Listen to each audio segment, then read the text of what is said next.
गुरुदेव यह बताइए कि एक माता पिता पूरी दुनिया में कैसे ख्याति प्राप्त कर सकते हैं? कोई आपके पास उपाय हो तो आप बताइए। केना छयास लोकास्यु ख्यातिशा परमाम मुनि। महात्मा कश्यप को पूछा, आप बताएं एक माता पिता अपने जीवन काल में इस दुनिया में ईश्वर की देहली पर कैसे ख्याति प्राप्त कर सकते हैं, ये आप बता दीजिए। तब महात्मा कश्यप बोले, क्या ख्याति आपको नहीं चाहिए? नहीं चाहिए।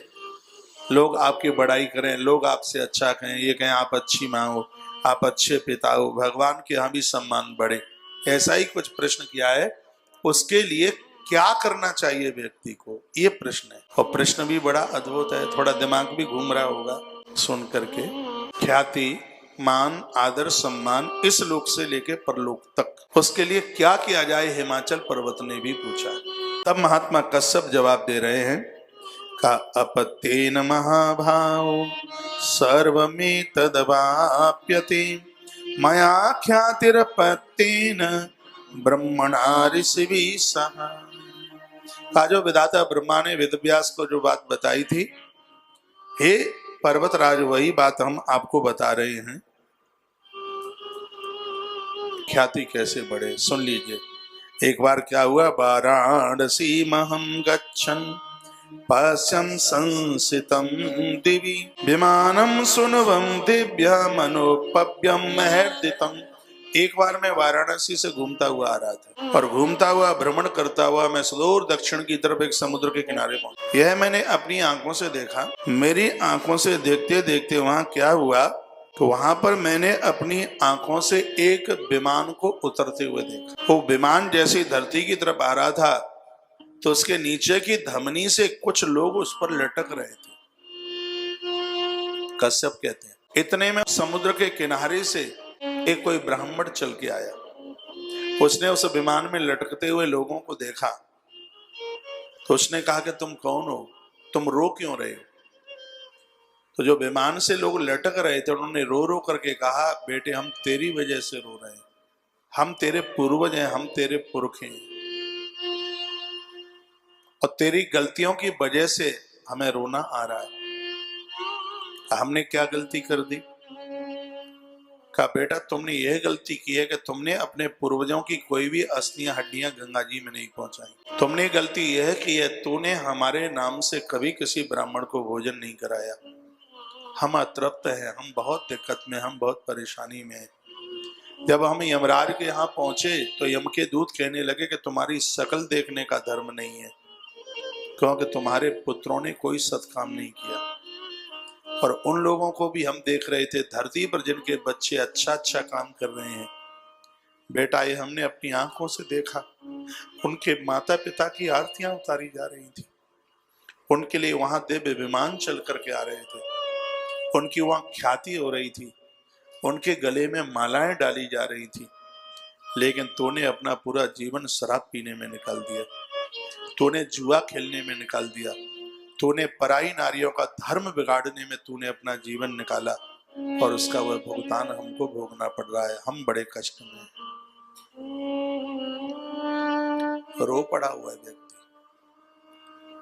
कहा तुम्हारा उद्धार कैसे होगा? कहा हमारा उद्धार तेरे द्वारा हो सकता है।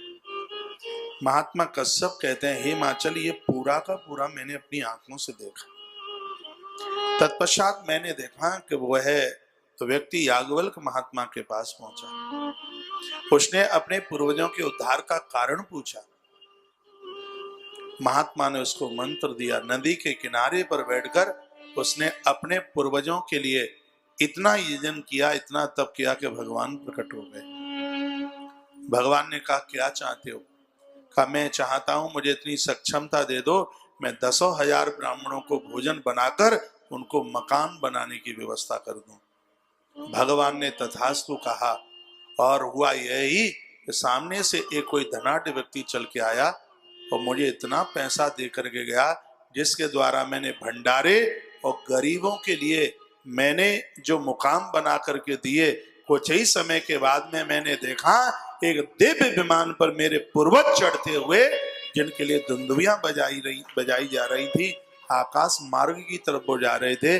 कह रहे थे बेटा धन्य धन्य हो, धन्य हो, धन्य हो, तुम्हारी वजह से हम भगवान विष्णु के लोक के लिए जा रहे हैं। तो यहाँ महात्मा कश्यप कहते हैं कि जिनके बच्चे सार्थक हैं, कराम आती है, उन बच्चों की वजह से माता पिता का नाम इस धरती पर तो होता ही है, उन बच्चों के वजह से उन माता पिता का कल्याण ही नहीं, भगवान के दरबार में भी उसकी स्तुति गाई जाती है। एक कथा आती है नरसिंह पुराण में, हिरण्यकश्यप को मार करके भगवान ने आंतों को अपने गले में डाल लिया। तो देवताओं ने नरसिंह देवता को पूछा कि यह आपने क्यों किया है? तो कहते हैं आज मैं प्रसन्न हूं इन आंतों को गले में डालकर। का प्रसन्नता का इसमें कारण क्या है? मैं प्रसन्न इसलिए हूं कि हिरण्यकश्यप ना होता तो प्रहलाद कहां से आता, प्रहलाद न होता तो ये बात कैसे सिद्ध होती। तो भक्तों के लिए मैं खम्भ से भी प्रकट हो सकता हूं, और जो प्रहलाद जैसे पुत्र को जन्म दे उसके बाप की आंतों को तो मैं माला बनाकर अपने कंठ में डाल लेता हूं। भगवान के शब्द थे।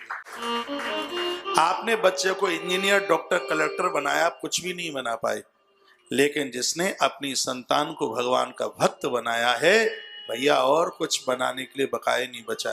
क्या डॉक्टर भक्त नहीं होते? क्या कलेक्टर भक्त नहीं होते? हमें तो बहुत आकर के मिलते हैं यहाँ पर। कौन कहता वह भक्त नहीं होते? उनके घर में ज्योतें जलती हैं। क्या वो अधिकारी लोग भक्त नहीं होते? होते हैं। मैं निवेदन करना चाहूंगा, आप जो हैं सो हैं, वो बाद में हैं। सबसे पहले ईश्वर के भक्त बनिए। परमात्मा के भक्त बनने से इहलोक और परलोक दोनों सुधर जाएंगे, दोनों के दोनों बन जाएंगे।